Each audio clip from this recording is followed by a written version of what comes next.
Alright, Wolf of West Philly TV, and today we're talking, should I carry with one in the chamber?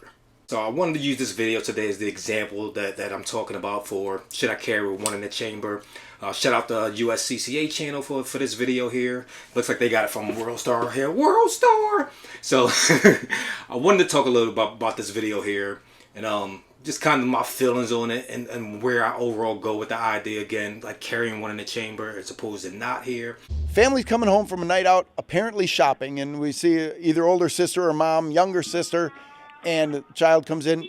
Guy's looking over his shoulder. He saw something. He put his hand in his pocket, and there you hear the gunshots. The shooting starts. Now, right out the rip, just with videos and examples like this, of course, the first thing a guy like me is going to say, fuck yeah, you should carry one in the head. That should go without saying.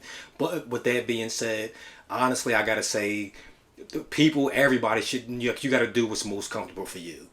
Like, it's easy for me, based on my experience or based on where anybody else's experience is at, to say you should or shouldn't do this.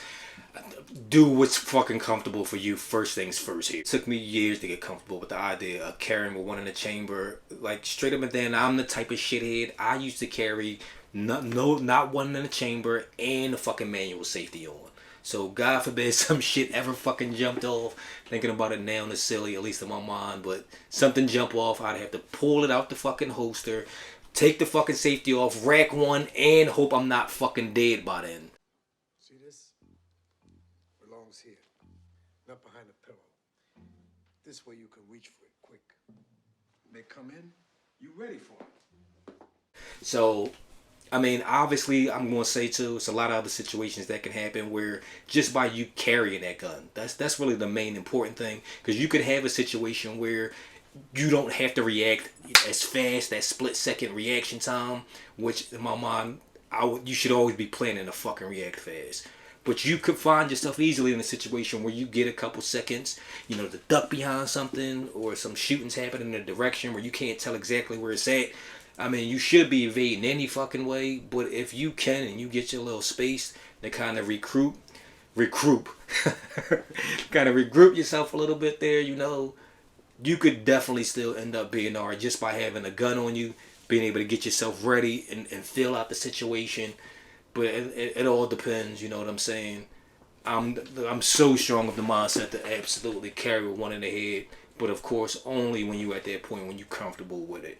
And everybody's journey is different. So how anybody else say it, where they are with it, that shit's got nothing to do with you. Fact of the matter is, it's fucking impossible to just be on all the time, to always be right, to always catch everything, to see every little fucking issue that you should be going on here. Your mind's got to be focused on this. It's just impossible. You know what I'm saying? And like a serious situation, like somebody running down on you, God forbid they already on your head and they just shooting at you for God knows fucking whatever else. What you did. God forbid you in that situation. Like, you want as few fucking things to think about in the heat of a moment. Like, you need, like, I need to either A, be pulling and squeezing or dipping, dodging, and fucking running. And, like, not having that one in the head is just, it's too big of a fucking space for potential getting shot in the goddamn skull.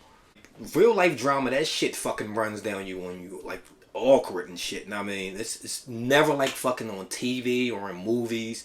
Or honestly, even in any of these fucking videos you watch online. Like, the thing is with these online is fucking is dope because they real. You seeing real fucking life. I mean, it ain't dope somebody got shot, but you know what I'm saying, to kind of get yourself the idea of what it looks like.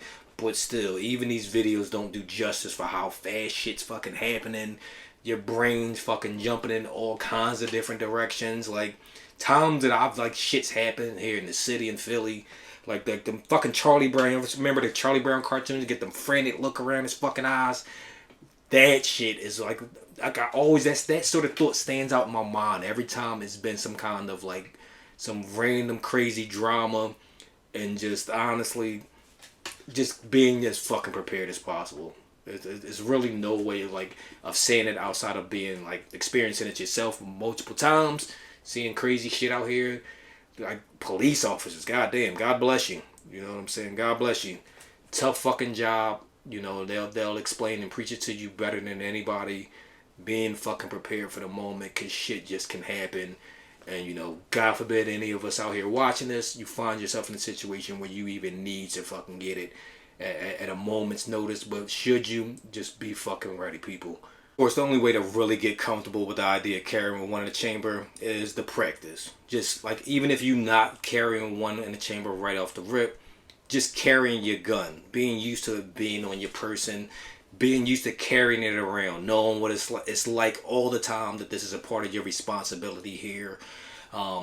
Obviously, if you ain't no broke ass nigga like me, you can go out there, get yourself some training.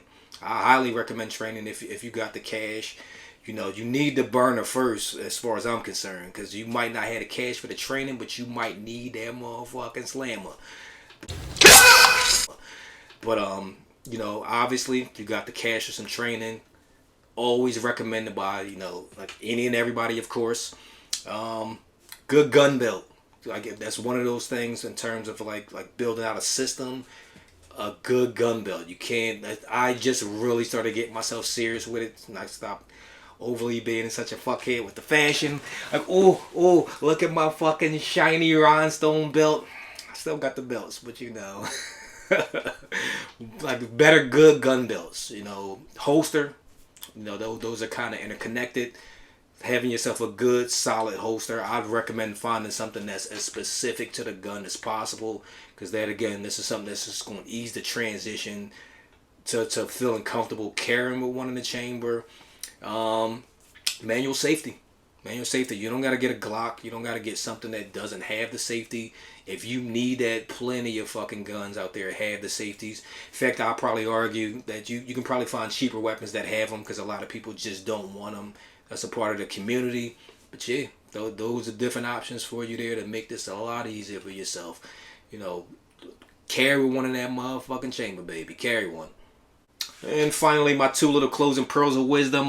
Don't smoke in bed, and fuck it, stop betting before week 4 goddamn NFL football. Stupid. Alright, do you remember?